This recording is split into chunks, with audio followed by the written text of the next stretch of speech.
Assalamualaikum Sobat Darno 86. Channel dimanapun berada. Semoga sehat selalu dan sukses serta dimurahkan rejeki. Jumpa lagi dengan Darno 86. Channel di part 4 ini aku mulai nginjak sekolah SMP.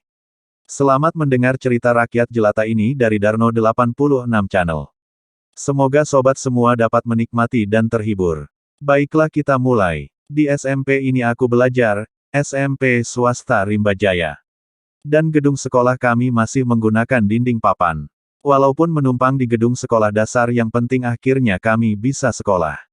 Saat itu guru kami yang masih kuingat, dan sampai kapanpun.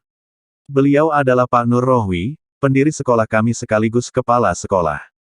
Ada Pak Waslim, Pak Syarial, Pak Marsino, Pak Aji Rojali, Pak Karisma, Pak Budi, Pak Nur, Pak Zainuddin, Pak Purwanto Del. Terima kasih banyak kami ucapkan pada beliau semua yang telah mendidik dan memperjuangkan kami sehingga kami bisa sekolah dan belajar. Sekarang murid-murid yang bandel Bapak didik. Sebagian berhasil dan sukses Pak, semua berkat perjuangan Bapak Guru. Yang tidak akan pernah kami lupakan. Sekolah kami berjarak 8 kilo, kami semua saat itu menggunakan sepeda ontel. Baik lelaki atau perempuan, kita selalu sama-sama berangkat. Terkadang kami kehujanan dan terhalang banjir. Akhirnya berenang, sama-sama berenang sampai sekolah semua basah. Kami saat itu bahagia sekali, apa karena kebersamaan itu akhirnya susah pun terlupakan. Dari Trans Prambanan, Trans Rimbo Makmur maupun Trans 100 semua sama. Saat itu menggunakan sepeda ontel. Akhirnya maaf dari part 1, 2 dan 3 aku loncat. Hanya ku kutip dan ku ambil kekurangan cerita yang ada di dalamnya. Hari demi hari hingga bulan demi bulan. Akhirnya, aku mulai menginjak kelas 2 SMP. Sekolah pun aku sudah tidak menggunakan sepeda ontel. Tapi aku menggunakan motor roda 2 saat itu motorku Honda Gel 100.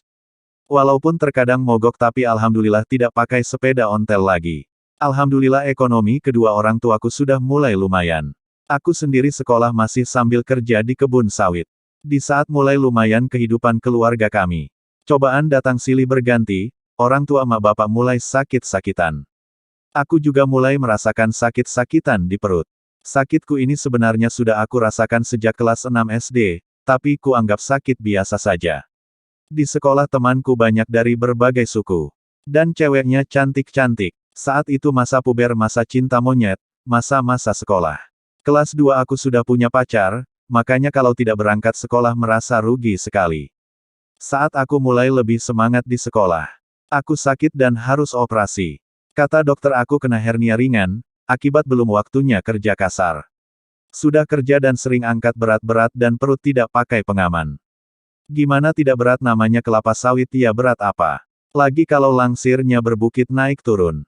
Mau mau harus diangkat. Akhirnya aku sama mamak pulang ke Jawa dan aku operasi di Jawa.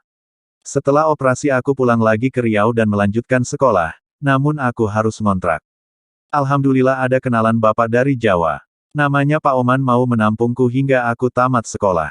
Makasih banyak Pak Oman yang sudah mau menerima dan merawatku.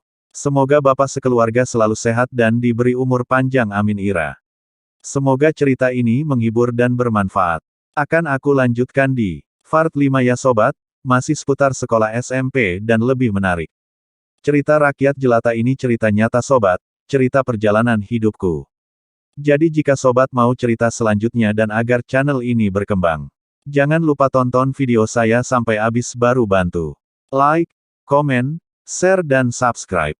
Sampai jumpa di video selanjutnya sobat. Wassalamualaikum.